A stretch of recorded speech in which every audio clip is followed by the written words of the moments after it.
Hello po, isang magandang araw po sa ating lahat and kumusta po kayo?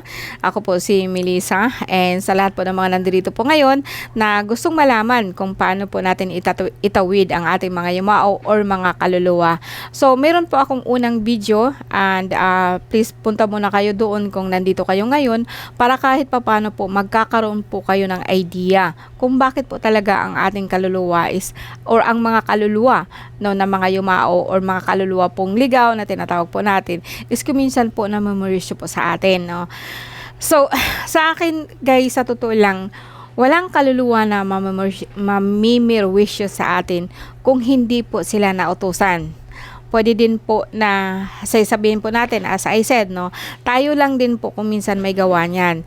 Like yung asawa mo, hindi mo siya ma-let go, yung pamilya mo, you deny ba? No, you deny their freedom kasi ayaw mong umalis sila or ayaw mo silang palayain.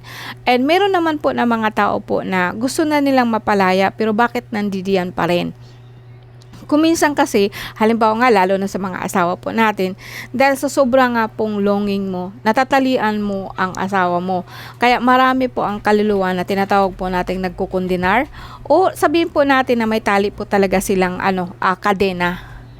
And since na wala na sila, so ang energy po nila, halimbawa nga po as I said, kung ang isang nilalang o ang isang tao po namatay po siya in grief, lalo na po yung mga nag-suicide or namatay po sila na sobra po yung negative feelings po nila sa inyo. So, lalapit at lalapit sa sila or naa-attract mo sila depende sa emotion mo, depende sa kung anong talagang nasa puso mo at saka isip mo, no? So, hindi na natin masyadong palawakin kasi marami pong klase, no, ang kulam. Meron din po didadaan po sa kaluluwa. Meron din po talagang tao na sa out of desperation po nakakatawag po ng kung ano-anong klaseng entity or ano-anong klase pong kaluluwa. Depende po 'yan kung paano po sila namatay at the time po, no, na or rather po sabihin po natin na depende yung kaluluwa po, depende po kung anong kinamatayan nila or bakit po sila namatay and dala-dala po nila yon. So at the time na halimbawa po nadidepress ka, so nakaka-attract ka po ng mga kaluluwa na depressed po sila bago sila namatay. Kung halimbawa nga po meron din tao na talaga pong galit na galit siya, no, and bigla po siyang namatay, and then dala po niya yun. Kung minsan talaga, kaya nga po sinasabi ko sa inyo na as a conscious man, o tayo po na buhay pa, kailangan nila talaga tayo. Totoo po yun. No? So, sa akin, paulit-ulit kong sinasabi sa inyo, na depende po sa intention ng mga taong buhay pa, kung bakit sila na-attract at anong klase po ng kaluluwa ang na-attract mo. Kasi wala po silang magawa, patay na po sila. So, depende po siya sa'yo. So, as I said, kung gusto mo silang itawid mo siya na magaan ang loob mo. No? Para po magiging magaan po ang loob nila. No? So, sa akin, gagamit po kayo ng kandilaan. Warning lang po, no? Hindi lahat ng tao nakakagawa nito. Pero just simple, no, connect ka lang po yung puso mo, yung isip mo, komunik ka po sa taas o sinatabi po natin sa Diyos Ama, sa Mahal na Ina or kay San Miguel Arcangel. Yung tatlo po ang mas maganda po na tawagin mo para matulungan ka na i-connect or itawid po ang lahat po ng yumao na nandidiyan sa'yo. Pero bago po yan lahat guys, sabi ko nga sa inyo, lahat po ng entity, lahat po ng beings, no, lahat po ng kahit na anong klase pong nilalang, basta po may buhay po sila, kumakain po yan. So, pwede ko bang kahit papaano po, handaan mo muna sila. So, sa atin mostly, whether kahit ano man po ang relihiyon mo, kahit let's say halimbawa, ngaya Katoliko ka, o sabihin natin na, or Iglesia ni Cristo ka, or Protestant ka, or something, no? But then, cover na lang po ako dito sa Katoliko kasi tayo lang naman po ang talaga pong ino-honor o sabihin po natin na nire-respeto po natin ang ating mga yumao. So, let's say, kumakain ho, kasi ang alam ko talaga, mostly sa atin kumakain ng karne yung baboy, di ba? So, pwede mo silang lutuan ng paborito nila. No? So, Kaya kahit papaano po, pakainin niyo naman sila, no? And napakaganda po talaga nun pag maghain po kayo nun kahit konti. Bago mo sila itawid. Okay, kahit papaano po, meron kang pabaon sa kanilang pagkain. Kaya nga po tuwing padasal or tuwing anniversary nila, 'di ba naghahain kayo ng paborito nila? So regardless din po, and isipin po natin na hindi lang din po mga kamag-anak mo ang kaluluwa. So marami pa pong iba dyan. So in general, lahat ng tao kumakain ng kanin. Kaya po mag-serve po kayo ng kanin, yung kanin, yung bagong luto, no. Kahit isang sandok lang po niyan. Marami na po yun sa kanila. Kasi amoy lang naman po talaga ang inaamoy nila diyan. Okay? So kanin and then ulam. So kung ano po yung paborito nila, kung maalala mo po siya, halimbawa ngaya, tatay mo paborito niya yung ganito. So ihahain niyo sa kanya kung anong gusto nila. And then, after that, siguro di matagal, mga 20 minutes or 30 minutes po, pa na naghain kayo, pwede na niyo siyang itawid. So, ang gagawin po niya talaga, as I said, no, so, tumawag po kayo ng mas mataas po sa inyo. So, nandyan na po sa akin is Mahal na Birheng Maria, Our Lady of Fatima, no, maganda po sila, Arkanghel Gabriel, and San Miguel. Sila po ang pinakamalakas o pinakakumplituhin mo na. So, 4 po na bantay dito sa mundo natin, which is Uriel, Michael, Gabriel, and Raphael. Yeah, Raphael, Uriel, Michael, and Gabriel. So, ang 4 na yan is actually, is just like magiging door po sila, magiging pintuan po sila. Tawagin mo lang po sila.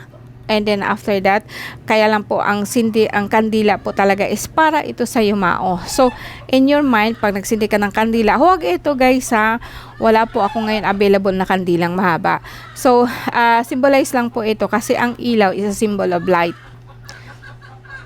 Sabihin natin na magdasal ka po ng Ama namin or kahit ano po, pero isipin mo talaga sa mind mo po na ang ilaw na to or ang kandilang ito, iabot mo talaga sa kanila. Like buhay sila, iabot mo po. And then pagtatawag po kayo ng 4 po na pintuan, or sabihin po natin na si Birheng Maria, Our Lady of Fatima, Michael, Gabriel, Uriel, at saka si Raphael. Okay, lahat po sila, mamili lang po kung saan nila gustong pumasok o saan nila gustong pumunta. And then, wish mo lang po sa kanila na tatanggapin po nila ang kandilang ito. But, bigyan mo din po sila ng kalayaan. Kung gusto nilang tumawid, tatawid sila, kukunin nila yung kandila mo, and then tatawid sila doon. Pero kung hindi naman po, bigyan mo sila ng respeto kahit papano. So, in your mind, bigyan mo sila ng say, they are free, no, na okay ka na, like nakaka-move on ka na or makaka-move on ka, kaya mo na. Sabihin mo talaga po na kaya mo na mag-isa, kung halimbawa asawa mo, kaya mo na po mag-isa, no, kung ano man po yung kasalanan na nagawa, yung hinanakit mo sa kanila, hindi yung hinanakit nila sa'yo. Okay? O, kung may hinanakit ka sa kanila, alisin mo po talaga yun. Kung may hinanakit man sila sa'yo, din kahit paano po, umingi ka po ng tawad. And then after that, give them this candle, and then pagkatapos po is kusa po silang aalis sa'yo. Kung sasabihin mo talaga, they are free to go. They are free to go, malaya na po sila na kung ano man po ang bigkis nila sa'yo is pinuputol mo na po yon sa pamamagitan po ng kandila. No? And actually guys, no, gagaan po ang loob nyo, gagaan po yung pakiramdam ninyo, and then just let them go talaga. No? And halimbawa, pagka sabihin po natin na sinabi ko nga sa'yo, may kadena. So, sa isip mo, matutunaw, mawawala yung kadila. Kung ano man po, kaya sabihin niyo kung ano man po ang nakapagtali sa kanila, mawawala po yun, matutunaw po yun sa pamamagitan po ng kapangyarihan po ng mahal na Diyos Ama. And then, set kandila, and then let go. And then, that's it, tapos po, no? So, after that, no, lahat po na, kung mayroon po kayo dyan, itabi na po ninyo lahat po ng mga anik-anik nila na magre-remind po sa inyo about po sa kanila. Ilabas lang po ninyo yun kapag say araw ng patay, araw po ng kapanganakan nila, araw po ng nawala sila. So ito yung the best way po sa inyo. Alam ko naman na hindi siya lahat-lahat po talaga maaalis, kasi as I said, sinabi ko sa inyo na ang kaluluwa hindi mamimirisyo kung hindi yan inutusan. Okay? Yung sinasabi ko sa inyo na orasyon sa bungo, actually bungo ang ginamit sa iyo. Ang ibig sabihin nun, orasyon po yun sa patay. No? Then, halimbawa, nag-uurasyon po siya kung anong inuutos niya, mangyayari po yun or sinusunod po niya. Kaya sabihin po natin, pamilya mo pa rin sila. Now, ito po ang mahirap itawid. Kasi, ang person na humahawak po nun, okay? I will give you an example po para mas maintindihan po ninyo, ha?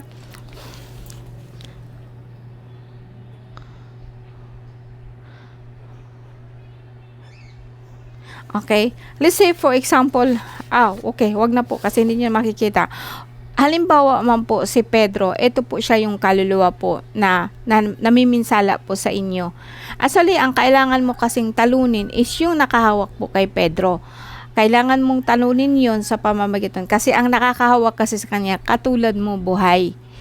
So, buhay pa siya. So, mas malakas itong kaluluwang ito. Kahit anong tawid mo sa kanya, hindi mo talaga siya maitatawid. Kasi po, may nakahawak po sa kanya. Kahit gustuhin man niyang itawid o gusto man niyang umalis, hindi siya makakaalis dahil may nakahawak po sa kanya. So, kaya nga po, mas, yung tinatawag po natin na mas, malalim at malalim po actually ang mundo ng espiritual. So, simple lang, yes, gawin po ninyo ito. Pero kung talaga pong nandyan pa rin po, sometimes po talaga is like may nakahawak po sa kanila. Kung ikaw naman po ang nakahawak sa kanila nang hindi mo alam, gawin mo to. No? At itong mga tao po na ito na ginagawa nila is akala nila is maganda, din lahat po ng balik po nito, babalik po yun sa kanya. So, ganun lang po guys. Kahit anong, kaya sabi ko nga sa inyo, ang gagawin po natin is good intention po. Yung bagang pakainin mo sila muna, and then kung gusto mo silang itawid, bigyan mo sila ng kalayaan kung tatawid sila o hindi. Magdasal ka po sa mahal po na ina, mahal po na 4 na arkanghel po, na tulungan sila na makikita po yung liwanag kahit papano, para po magkaroon po sila ng peace of mind, and then magbibigay din sila sa iyo ng peace of mind. Okay? So, that's it guys, no? And maraming salamat po. Sana po nakatulong po ako na bibigay po ng liwanag po sa inyo kung paano siya gagawin. Okay po. Thank you. Thank you so much po. And see you again next time po.